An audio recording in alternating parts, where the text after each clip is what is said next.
టాలీవుడ్లో సంక్రాంతికి వస్తున్నాం సినిమా ఇప్పుడు పీక్స్లో ఉంది. ఈ సినిమా సూపర్ హిట్ కావడంతో మూవీ మేకర్స్ ఫుల్ జోష్లో ఉన్నారు.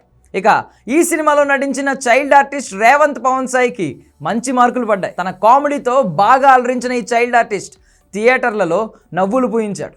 దీంతో అసలు ఈ చిన్నారి ఎవరు, అనిల్ రావుపూడి కంట్లో ఎలా పడ్డాడు అంటూ జనాలు ఆరా తీయడం మొదలుపెట్టారు. ఏలూరు జిల్లా నిడమర్రు మండలం చామల్లికి చెందిన భీమాల శ్రీనివాసరావు దేవి దంపతులకు కుమారుడు రేవంత్ పవన్ సాయి సుభాష్. ప్రస్తుతం టాలీవుడ్లో అలాగే సోషల్ మీడియాలో ఎక్కడ చూసినా సరే ఈ చిన్నారి హడావిడి వేరే లెవెల్లో కనబడుతోంది. సినిమాల్లోకి లక్కీగా అడుగుపెట్టాడు రేవంత్. దీని వెనుక ఒక చిన్న స్టోరీ కూడా ఉంది.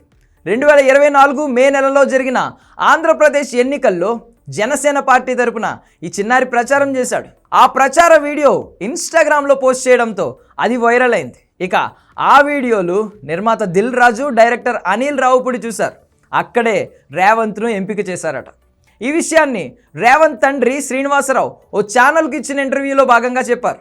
ఏదో సినిమా చేస్తున్నాడు అని అనుకున్నా కానీ ఇంత పేరు వస్తుందని ఊహించలేదని, ప్రస్తుతం ఎక్కడికి వెళ్ళినా గుర్తుపట్టి నువ్వు బుల్రాజు కదా అని అడుగుతున్నారని, కొందరు ఫోటోలు కూడా దిగుతున్నారని పొంగిపోయారు శ్రీనివాసరావు. ఇక రేవంత్ నిడమర్రు మండలంలో చైతన్య స్కూల్లో 5వ తరగతి చదువుతున్నాడట. సినిమా షూటింగ్ కోసం 3 నెలలు సెలవు పెట్టాడు. కేరళ, తమిళనాడు, ఉత్తరప్రదేశ్ రాష్ట్రాల్లో జరిగిన షూటింగ్లో కూడా పాల్గొన్నాడు రేవంత్. సినిమా చేస్తున్న విషయం ఉపాధ్యాయులకు తప్ప మిగతా వారికి ఎవ్వరికీ తెలియదని ఆయన తండ్రి వివరించాడు.